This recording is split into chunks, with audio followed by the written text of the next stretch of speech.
Welcome to the Nightwatch Commander Podcast, special episode number 1. The Nightwatch Commander's review of Christopher Nolan's Oppenheimer. It is an excellent film with some of the best sound design you could possibly imagine. Now, let's jump right into this. So, let's go ahead and talk about one of the first big things that everyone was looking forward to. The boom. The great Trinity test itself. I'm going to surprise everyone a little bit. The actual explosion, to me, was underwhelming. Now, that's a bit... It probably surprised some of you, but the reason is that I've actually seen a number of archive footage of hydrogen bomb tests, including the Great Castle Bravo, the biggest explosion ever caused by the United States. So the explosion itself was nothing to me as far as writing home about. The bit that was really good,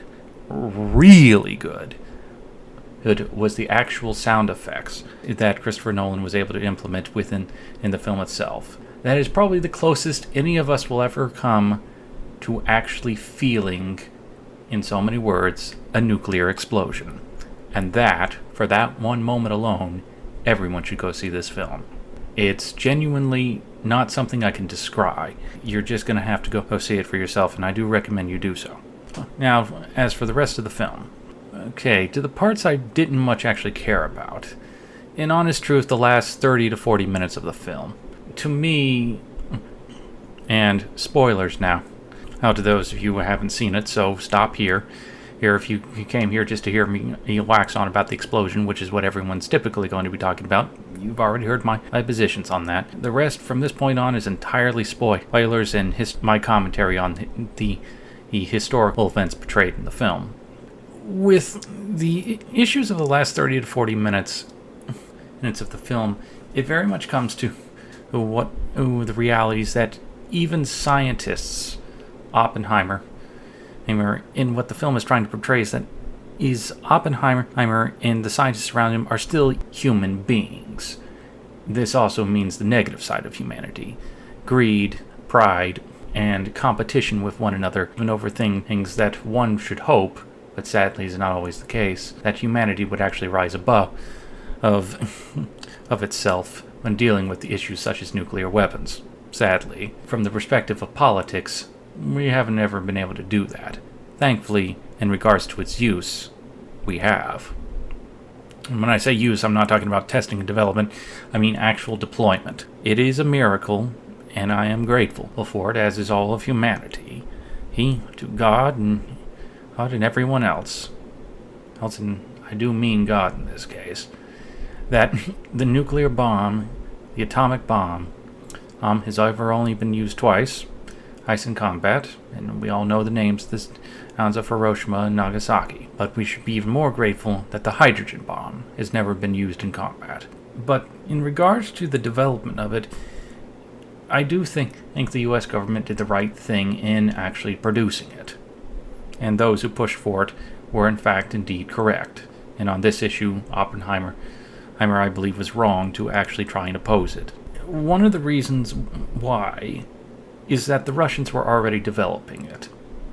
What isn't explained in the film is that in 1952, when the United States tested their own hydrogen bomb, and they were first to do so, the Soviet Union deployed successfully their own version of a hydrogen bomb in less than a year, merely 1953.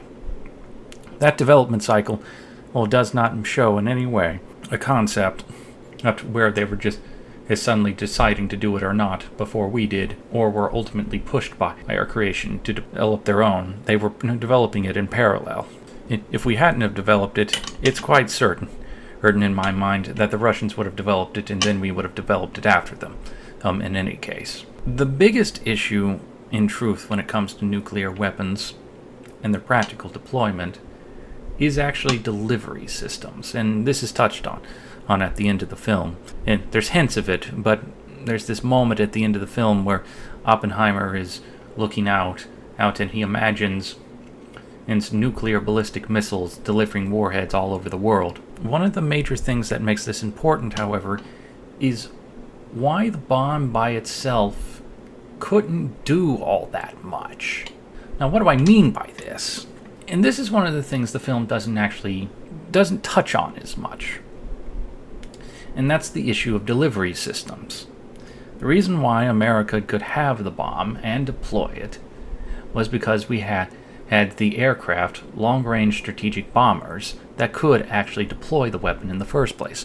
These were not small devices. You couldn't put it in an artillery gun at the time. That would take decades of development.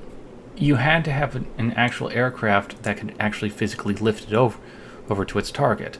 The only other theoretical delivery scenario would be to actually put it in a ship, to a port, and blow it up. Now, for obvious reasons, you couldn't use a surface ship for that. Even in the most difficult moments, the Japanese military was more than capable of sinking a ship if it dove right into an area where a military target could be devised to be targeted by this ship bearing a bomb. The simple reason is those would be all the ports, and those were the most heavily mined and heavily defended. And you would actually have to get it close, relatively speaking, for it to be an effective device and actually getting the shock value that you would want out of this. So, at the time, it had to be delivered by. One could postulate maybe a submarine, but the trouble was there would be no way for the submarine to actually plant it and successfully detonate it from a distance, so it would be a suicide run in both cases. Ironically, the best submarine that would have a chamber large enough to actually hold such a heavy and large device such as an atomic device at the time was actually in the possession of the Japanese in the form of the I-400 submarine. A story for another time. Now, let's get into the issue of the espionage. Now, this is where I think the real meat, as far as the story is concerned, of Oppenheimer really exists. Aside from the moral conundrums that come about much later in the film, and I'll get to that. The truth is that the Soviet Union did have their own atomic bomb program, started in an early portion of during the war. The thing was it was basically just base research. They knew they didn't have the time to actually build this thing. They were under the gun on having just been invaded by the Germans, and they knew that they wouldn't be able to divert resources towards the development of such a device while the war was on. It was quite simply, they didn't have the spare industrial capacity. They were quite literally taking apart their factories and their entire industrial base, tearing them down, training them past Moscow, and then rebuilding it. And there was no time for any major or scientific developments or weapons projects like Manhattan. That wasn't to say that the project wasn't functional, though, to a certain extent. They kept in reserve a number of scientists to where they could analyze the information being brought back through the Soviet intelligence bureaus working around the world to collect intel information and, in this particular case, steal weapons development and information from the United States and Great Britain. The film only indicates one major spy in the Manhattan Project. He was not the sole spy. His name escapes me on the immediate, but I do know who they're referring to. What makes him more prominent, interestingly enough, is that, in truth, he was more of an idealist, this guy. His actual thought process was to create peace on Earth. He needed to see that the bomb was actually given to as many powers as possible. And this isn't said in the film, but it was him who actually not only gave the information to the Soviets, but to the British government as well. That's right, everybody. The British didn't automatically get a bomb out of the Manhattan Project, believe it or not, even though they were very much a part of it. In fact, in many ways, they're much of the originator of it. Their atomic bomb program predated both the U.S. and Soviet bomb projects. It was codenamed Tube Products. As part of Lend-Lease, they had actually given over all the information they had on the project to the Americans, who then took it and developed it in the various and sundry parts of the Manhattan Project, ultimately only agreeing in about 1943 to actually invite actual British researchers in order to speed up the project. into the atomic bomb project itself. And I do believe that the actual reason was they were having trouble sorting out the implosion process for the plutonium bomb. That's this particular bomb type is the one that was used at Trinity and Nagasaki, colloquially known as the Fat Man type. The thing is they came in and were able to actually help develop the process for the explosives to all go time correctly, is my understanding. And don't quote me too much on that, but it's just my best knowledge on the subject. When the war ended, the U.S. Congress passed a law, and that's where this titular Atomic Committee comes from, that pops up quite a bit in the film. In the AAC, I do believe it is referred to as, American Atomic Commission, or American Atomic Energy Commission, something along those lines. The issue was, as part of this bill being passed, it was made illegal for the U.S. government to share any nuclear secrets of any significance to anyone around the world without immediate AAC approval, which meant all weapons development meant technology. The truth is, though, within the Manhattan Project, the Soviet intelligence had it thoroughly penetrated, with multiple agents at every level of development, both in Chicago, Oak Ridge, and other locations. In addition to the one spy that's noted in the film. In many ways, this was the unfortunate result of the necessity for speed for the development of the bomb that compromised security in its development from foreign prying eyes, in this case the Soviets. They don't touch on just how deep it genuinely was. They just aim this one spy in the film, and I think that's wrong. I think they should have gone in and into more about how penetrated it was. And the prime moment for that would have been the Potsdam Conference. There's a bit where Groves is talking to Oppenheimer, General Wesley Groves, is talking to Oppenheimer about what happened at the conference, and basically how that Truman hinted at something and Stalin just didn't react. It's played off as we didn't explain truly to the Soviets what we were doing, and so how could they know? Oh, but that's not true. That's not what happened here. When Truman was actually at the conference and in the major meeting of all three major powers, the British, the US, and the Soviets, he very openly was saying, we have a bomb of massive power and capability now that the world had never seen. And Joseph Stalin's reaction was nonchalant as hell. There was a reason for that. He already knew about it. Hell, he actually probably knew about the project in far more detail than Truman did when he first became president, as they hadn't actually told him about the project until after Roosevelt had died in the resulting ascension of Truman into the presidency. So it cannot be understated how much the Soviet intel threat was a real thing and effectively ensured that the bomb would be deployed relatively rapidly by the Soviets. At the time, the best estimates were saying in the U.S. intelligence community, along with the scientific community, that it was very much understood that the Soviets would inevitably have gotten the bomb, but they were expecting it to happen in like 10 to 20 years. Not 4, or from the moment in which Trinity happened to when the Soviets detonated their first bomb in 1949. And it shouldn't bears repeating. The Soviets were planning on building a bomb after the war anyway. For them, it even makes more sense to actually have nuclear weapons than it does as the United States. It's from a geopolitical standpoint.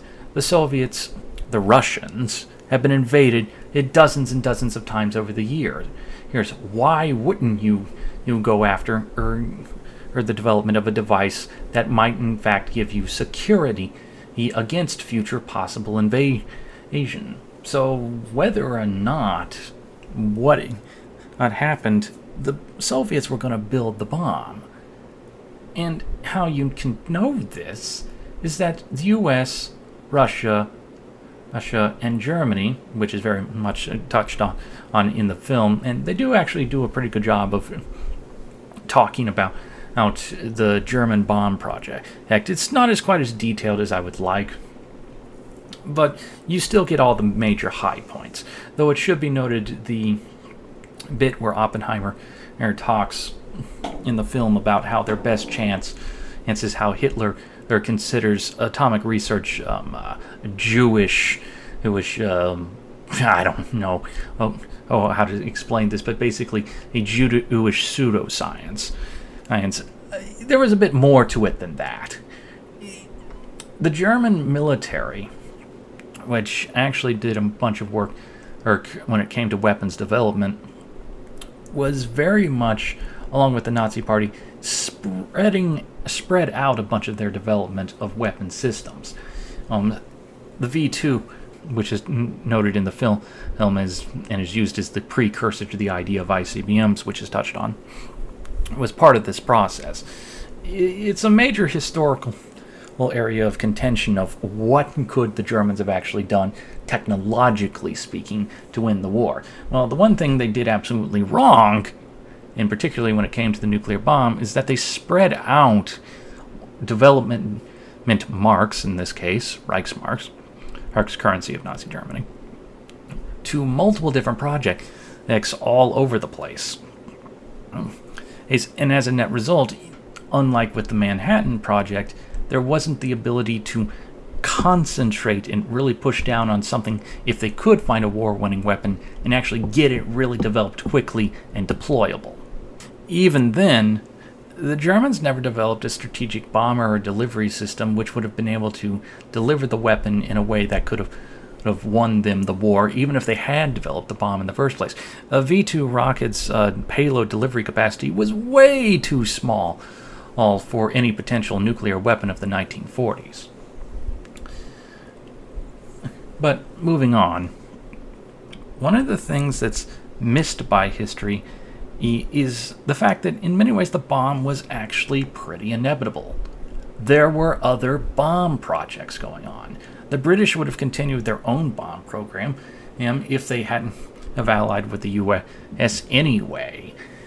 And on top of that, the Japanese actually had their own atomic research.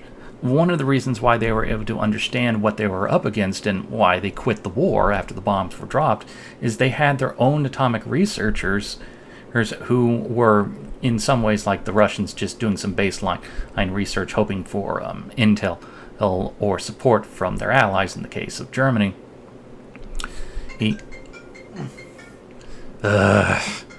I'm getting a phone call. Back in a minute. Sorry about that. Mother wanted to call and talk. Okay. Anyways. Where was I? Yes, Japanese element of atomic research.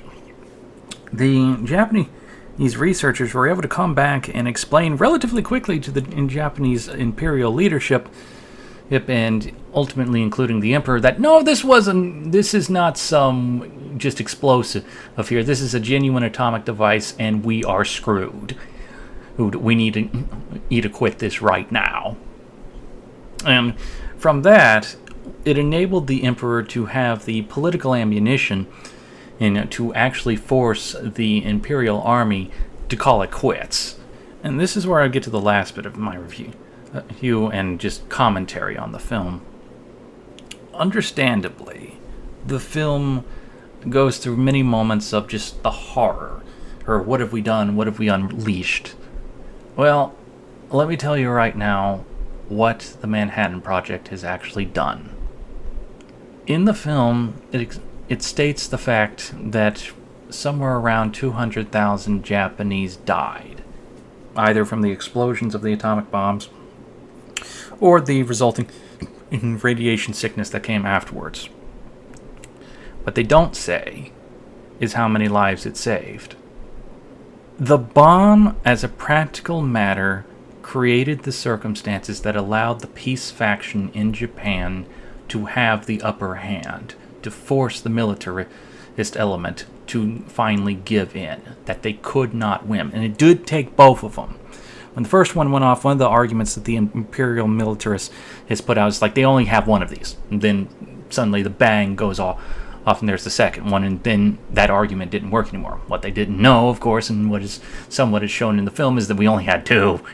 It would have taken another several months to actually get more bombs. So if they hadn't given up at that point, it's quite likely we would have had the big battle, and that big battle would have actually involved nuclear weapons. So let's honestly be grateful that the Japanese did give up when they did. But there should be something that's noted. What were the alternatives? The alternative desire of the Japanese was to win a major battle against the United States and push us back into the sea off of Japanese soil, and from that then negotiate a peace deal that would have three major elements for their purposes. First, that there would be no abdication of the emperor. Now, we agreed to this in the first place for our own reasons it's part of their surrender deal, but that was their first stipulation. Second, there would be no occupation of the Japanese home islands. Third, that military disarmament and war crimes tribunals would be conducted by the Japanese government themselves, effectively ensuring sovereignty would be maintained over Japan by the Japanese government, and there would be no occupation. In many ways, this would have been a disaster, because this reads to me exactly like how the peace deal of 1918 and ultimately 1919 occurred. It cannot be understated that Germany in World War I had been utterly defeated. The stab in the back, no, we were stabbed in the back and we surrendered, is a load of crap. The Germans were basically 5 seconds from total military collapse and being overrun. Instead of fully occupying the country of Germany and ensuring reforms and a difference in government system, and providing in many ways stability, we didn't do that. Now, there's plenty of arguments to be made about how the stock market crash of 29 influenced the rise of the Nazis and other things like that, but the only way it could have been avoided, or did in history, is basically through the full occupation of Germany. This would have shown to the Germans that they were beaten. And that's why it was so important to get the surrender deals we did in the surrender unconditional of Japan that we did. Because it showed them they were ultimately beaten. And so they wouldn't get up again. If we hadn't have done that, if we had given them those peace deals, they would not have ultimately thought of themselves as beaten. Mainly, in my opinion, because they would have won that last great battle, that last desperate stand, that we're still there. But that was denied to them because of the nuclear bomb. It should be noted that they had a high probability of success in that scenario. The Japanese war plans, defense against American invasion, minus the atomic bomb, it should be noted, if the bomb wasn't there and we hadn't used it, were actually pretty concise. They had picked out the exact landing beaches and calculated the likely points of attempted invasion perfectly. They had actually pulled back their best units out of China and reserved to themselves enough fuel for their kamikazes to ultimately hit an overwhelming force to push out the Allied powers and the U.S. Army and Marine Corps if they had attempted to storm Japan. One of the major disservices the film does is they don't mention the kamikaze and how that influenced the felt need by the government, Washington, D.C., to actually use the bomb. The kamikaze was so different. Nobody thought something like that was going to happen. For those of you who don't know what this is, which I doubt very much any of you at all do, but just for sake of full clarity, kamikaze or Divine Wind, was a program of special operation, and that was actually their term for it in Japan, where they used suicide aircraft. They would take fighter aircraft, load them up with as enough explosives as possible, give a pilot, pat him on the back and say, "Go die for the Emperor." And they would. It started in the Philippines, it ramped up real hard in Okinawa. They had reserved, not 5,000, as is commonly put around by some estimates. More recent research on the subject has actually shown that it was actually closer to 12,000 aircraft, including special biplane units that amusingly were well, not really amusingly to those who would have had to suffer it, were, because of their construction, undetectable by U.S. radar and would have been used at night against American forces attempting to land and on the beach. And the orders would have been, everybody fly out now. Think of it, 12,000 cruise missiles effectively, and swarm the invasion beach and just hit everything possible. It would have been the worst bloody massacre you could have possibly imagined. And we knew that this was a possibility. The entire U.S. government supply of Purple Hearts, which is the medal given to those wounded in combat, was manufactured before the invasion of Japan in anticipation of the mass casualties that would have resulted. To this day, we still haven't run out of them. And then there's Japan itself. The U.S. government did some research on what military casualties would be, and I've only ever seen one project done before the supposed invasion in 1945 would have occurred to give an estimate of what civilian casualties would have been in Japan itself. Most of their actual records was mainly concentrating on U.S. forces casualties and what casualties could be inflicted upon the Japanese army. That one estimate, and I have seen this, was between 5 and 10 million dead civilians due to any number of reasons. The Japanese own estimate, because their actual plans for the defense was not merely kamikaze rush, they were going to physically force the entire population of Japan to charge the enemy.